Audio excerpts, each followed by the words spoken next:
Hi everyone, my name is Eleanor Sheldon, and today, from the comfort of my own home, I'm going to start a series of tutorials in community services that we're going to be offering over the next few weeks. I also have some great members of my team working with me on this project. We're starting today with looking at different models of work in community services sector. Community services sector is massive, one of the fastest growing sectors, and there are various types of jobs and quite a few different areas that people may want to specialize in. This particular tutorial, I hope, is going to be helpful for you to make a decision as to what particular area in community services you would like to look at.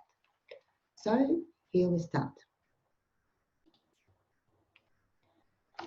Different models of work in community services. This is a very high level overview, which is much more complex in reality. But roughly, we can distinguish 5 areas or models of work in community sector.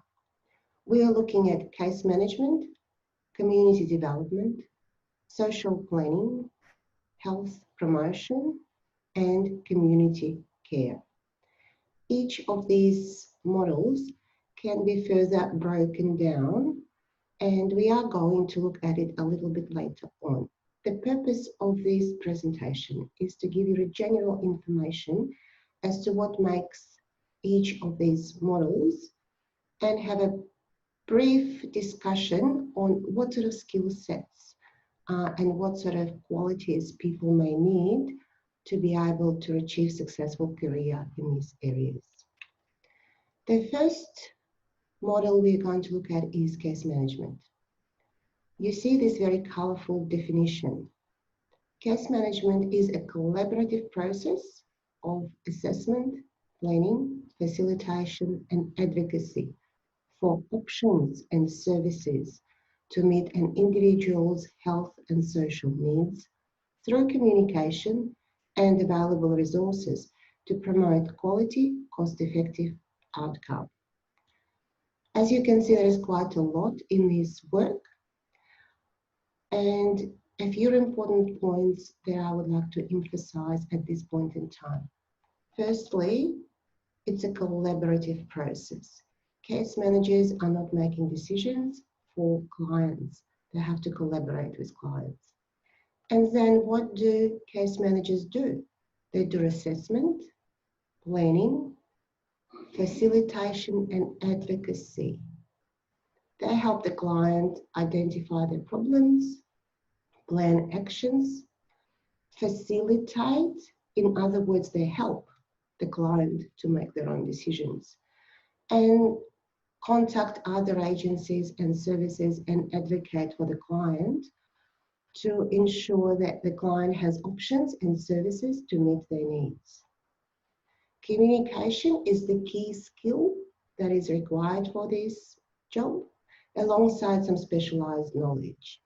And most importantly, case managers are looking at achieving quality and cost-effective outcome. There's quite a lot in it, and case managers may also specialize in different areas, things like youth work, family violence, aged and disability, settlement and migration, and so on. The next model is my favorite, and it is community development. Community development is a very complex area. A lot of academics, a lot of practitioners, a lot of government officials may have different definitions of what it may mean. For the purposes of this presentation, and given that the organisation that I manage is a neighbourhood house, I would like to offer you a definition that neighbourhood and community centre, neighbourhood houses and community centre coordinators are using. And they describe community development as planning services, building community networks, undertaking needs assessment, resourcing the community to meet the needs, and essentially empowering individuals and communities. Unlike case management is work with individuals, community development is work with groups of people. And community development is an exciting development. Examples of that work can be servicing self-help groups, running support and social action groups, participating in interagency meetings, increasing people's skills. Adult learning is one of the most important parts of community development.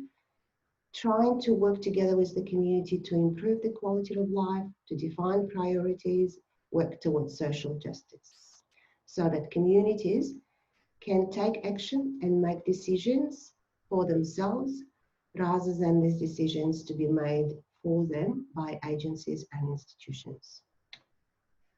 Social planning is about planning that's required to improve well-being and quality of life in local communities. There are a few principles of social planning, and the key principles are equity, access, and choice. I have to mention that social planning is another very complex area in community sector, and to get even an entry job in social planning, you are more likely to be required to have a relevant university degree. Health promotion. Health promotion is about providing information, education, building up people's skills and knowledge to be able to take control of their own health. And that information provision goes one way to the community, but also the feedback from the community can go the other way to policymakers in government, so they can make changes to the way the healthcare system works to better service the communities. And the final model of work that we're going to talk about today is care services. There are two types of care services, community care and institutionalized care. Horrible word, institutionalized. Community care means that care that is provided to people within the comfort of their own home. You probably heard about home and community care programs delivered by local governments. And with the rollout of NDIS, community care is another fast-growing area where new job opportunities arise pretty much every day. As opposed to care within client-owned home, institutionalized care means that people are cared for in external institutions, and their examples are nursing homes or hospitals. There are advantages and disadvantages in both of those models, whether in your own home or in the institution. I think the recent development with COVID-19 is going to prompt different thinking about how to best care for people in our community who need that. But at this point in time, we just need to understand. And in terms of decision making, it's important to understand that if you're a community care worker and you're supporting people in the comfort of their own home, you do have a set of strict workplace guidelines. And you may find yourself in a situation where you have to make a decision on behalf of the client for your own safety on the spot, depending on the situation, without having access to your manager or senior colleagues. This is an important point of this sort of work. So people have to have sufficient knowledge, skills, confidence, and very clearly understands their duty of care to themselves and to their clients. Personal care workers who work in institutions like nursing homes and hospitals, they do provide care within that institution, and they too have very strict policy guidelines. The difference is they don't have to make the decisions that I was talking about earlier, and they do have an opportunity to report to their supervisor and seek assistance from senior colleagues or from their management on the spot. This is all that I wanted to touch on today. It opens up for some questions. So if you would like to ask more questions, or if you're specifically interested in any of these areas, please get in touch with us. And just to recap, we're looking at 5 models of work in community services sector: case management, community development, social planning, health promotion, and community care. So any questions about any of these 5 areas, please get in touch with us. Otherwise, until next time, thank you.